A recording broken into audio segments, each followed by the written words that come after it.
Hey guys, I haven't posted a video in a while, so today I figured I'd take it kind of easy, and instead of doing an adventure map or something like that, I'm just going to give you a little bit of a tutorial over two of the best plugins I've ever had on my server. One is called WorldGuard, and the other is called WorldEdit. Now, in order to have WorldGuard, you need WorldEdit.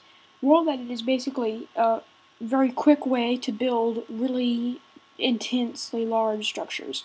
WorldGuard is a protections plugin, very simple protections plugin that allows you to give out plots and all kinds of cool stuff. So I'll show you a little bit about each of these. I've just got a clear area here. Okay, so I'm not actually going to build anything really cool with WorldEdit. If you want to see some really cool things you can do with WorldEdit, you can go to my server. I have tons of cool structures out there that most of them were built with WorldEdit.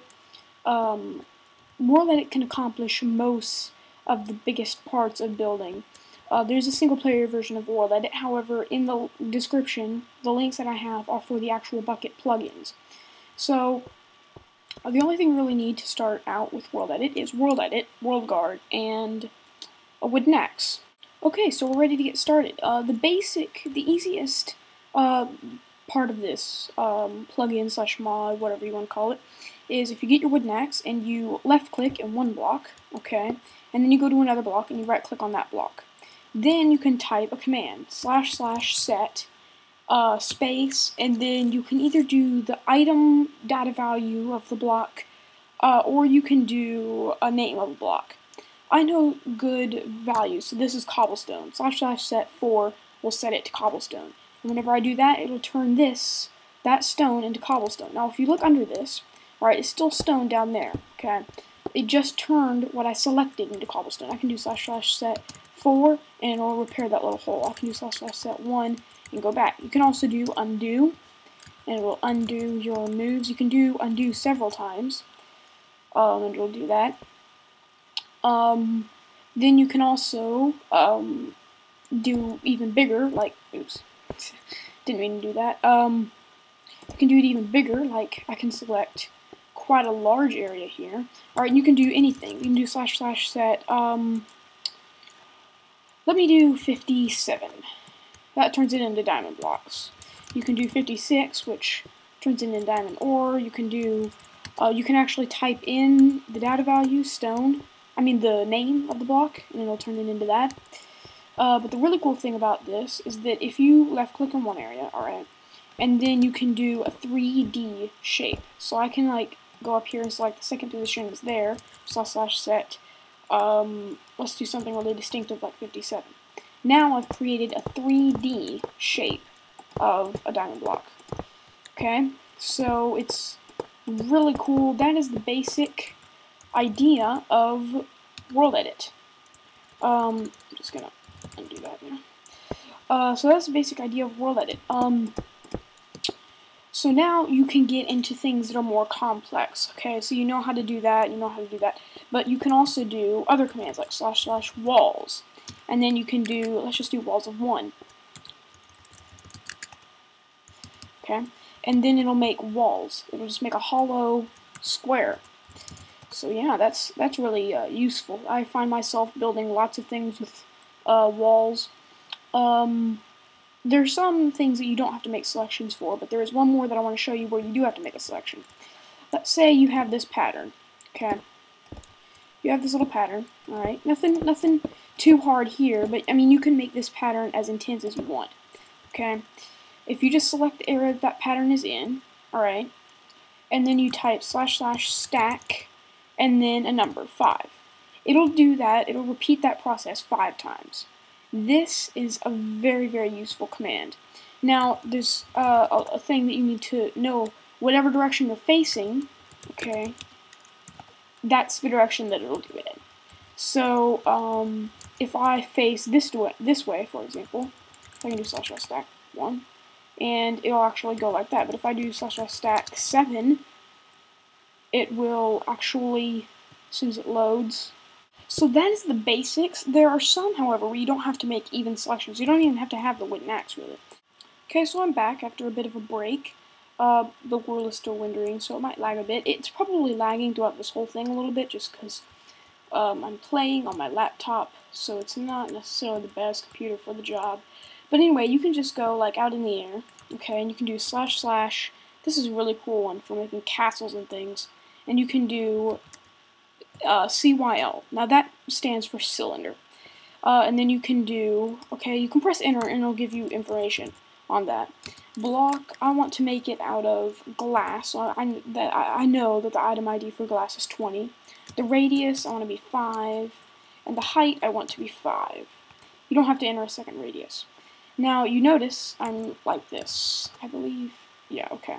So there we go. That is the glass cylinder. Now, the problem with that is that what you notice is that I was stuck inside of it. So that's not the most exciting thing ever, but you can actually do // Sil, and that stands for hollow cylinder. And then you can do the same thing, okay, and it'll make a hollow cylinder around you. And, I mean, this isn't that cool, but, I mean, let's do HSil 25, let's do 20. So now you see, this could be a castle tower. So this will really, really speed up the construction of things like castles and stuff like that. So this can really, really help your server get some cool, epic stuff on it, just built really quickly. Cylinder, really cool. Another of my very favorite is sometimes you get on these servers and they have these massive spheres. There might just be one, there might just be two, but on some servers there are spheres everywhere. Sometimes the whole server is made up of a bunch of spheres. And you just kind of wonder, how did they build all these spheres? The short answer is they didn't.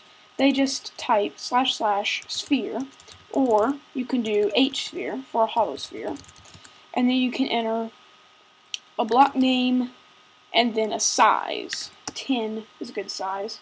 So now you see I have this glass sphere with a radius of 10, and it is absolutely amazing, and it is perfect. As perfect as Minecraft spheres will get. For the life of me, I don't understand why people make spheres on their servers. To me, they just look really stupid, and the point of Minecraft is for everything to be blocks, so I don't really see a use in having spheres. But, yeah, anyway, that is a basic idea. I'm just going to undo that. Now, you might, sometimes you see these spheres with like lava in them, and that is really cool. I really like that whenever that's like a lighting thing. So I'm gonna do 20, and then I'm gonna do 10 again, okay, and then I'm not gonna move // sphere, okay, lava, because I don't know the ID, I think it's 10 or 11 for lava, and then a radius of 9, okay, that way it'll fill it, but it won't overlap it, okay, then it does that. Now if I do /top, I go to the top, and you see, I now have a lava-filled sphere. And you're probably like, a lava-filled sphere, not a big deal, right? But at night, it looks really cool. It's like a sun, okay? Now, I am getting a bit of lag, so I'm just going to relog real quick, okay? If you don't mind. I'm just going to... This is my local server. It's not the actual Flamecraft server. It's just my local one, where I do testing. This is where I test plugins before I actually install my main server, so that whenever I do install them on my main server, I can just do it really quickly. I'm just going to leave that there, just because it looks really cool, and I don't think I can undo it now. Can't undo it now. Don't relog if you want to undo something. Oh, wait, it did undo it. Awesome. And I can undo the glass.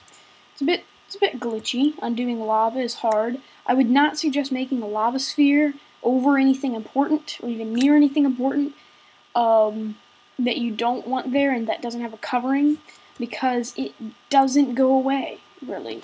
If it does go away, it takes horribly long. Like, it takes 2 or 3 real days to go down, which is painfully slow. Water spheres, most of the time, go all the way down, but sometimes they don't even do that. So you gotta be really, really careful with the elements. Also, you can, as I said, elements, there's air, right? You can do // sphere 0, 20. And this will cut out a little sphere. So, there is things like BR sphere, where you click and it puts a sphere wherever you clicked. But I'm not going to get into that because I think that's a bit too complicated for now. So, yeah, that is pretty much the basic stuff of WorldEdit. Okay, so what I discovered is that my whole computer is going slow. No problem. Anyway, if you have, like, let's say there's a house here. let's just pretend. No, I'm gonna actually just build something here. So let's say this is very valuable. There are a few ways to approach protecting this. You can select this and this, first position, second position, do /region, define, and then give it a name. But now the problem is that anyone can come up and destroy all these blocks. Anybody. I'm op, so it doesn't really count. But anybody can come up and destroy these blocks. But nobody can destroy these blocks. That's because you only selected the top layer. Now if you set the second position for down here, okay, and you do /region, define, diamond block thing, now the whole thing is protected. However, there is one layer down there that is not protected, and someone could actually dig like this big hole under it, right? And that would be quite cumbersome if this was actually your house. Just build a big hole under it, that would be kind of annoying. So a good way to approach this is to, I'm sorry for the lag, set first position and second position, okay, on each of the corners of the thing. You could even set it like outside of the thing a bit. Ugh, stupid lag. It doesn't normally lag this much. It's like, ugh. My computer chooses the days to be annoying. You can set the second position for there, and you can type / expand vert, and that's expand vertical. And what it'll do now is it will expand your region to the height limit and to the bedrock level. And then you can do /region define test. I have to call it something different every time, or else I have to do redefine, which is not a problem, but, you know, just for the sake of tutorial. And now, once it finishes that, which I'm not even sure it'll do, I think it's crashing. And there we go. Now, this building, all the way up to the height limit and all the way down to bedrock, is completely safe. So there's no one that can attack it or even get close to hurting it in any way. So it's completely safe, absolutely amazing. WorldGuard, one of my favorite plugins. I have to say that my favorite plugin is Essentials plugin. Second favorite is WorldEdit. Third favorite is WorldGuard. However, if you consider both of those plugins in kind of like the same bundle, I wish you could see my fingers, I did quotation marks around bundle. If you could consider those in the same bundle, then I like those the most. Because they're just so useful. You create huge and amazing structures and then protect those huge and amazing structures that you like. Can you get my computer to work for 5 minutes? Be a lot easier. Okay, so now I want to give you a little example. I want to show you that WorldGuard works by de-opping myself on the server and then coming back and showing you. So I'll be right back after I've de-opped myself. Okay, so I just got my server working for a limited amount of time, and now I'm going to show you WorldGuard working. Okay, so I break it, it says I don't have permission, and the block pops right back. And so no matter how much I destroy it, it says I do not have permission, and the blocks will pop back up. Usually they pop back up faster than that, but my server is lagging a lot right now. My computer picked the worst time, but I still hope you got some enjoyment out of this video, and I hope you've gotten a lot of knowledge. If you want to download this plugin for your server, you can download them using the links in the description. There is a link to WorldEdit and WorldGuard down there, as well as a link to the website of my server, which I hope you will come and visit. If you do come and visit it, just get on there and say that you saw this video, and maybe I'll give you a little help. Maybe I'll give you a little diamond boost at the very beginning, you never know. So, yeah, I hope you enjoyed this video, I really do. To see more, go to my channel, by clicking on my username, which is above the video. So yeah, I really hope you enjoyed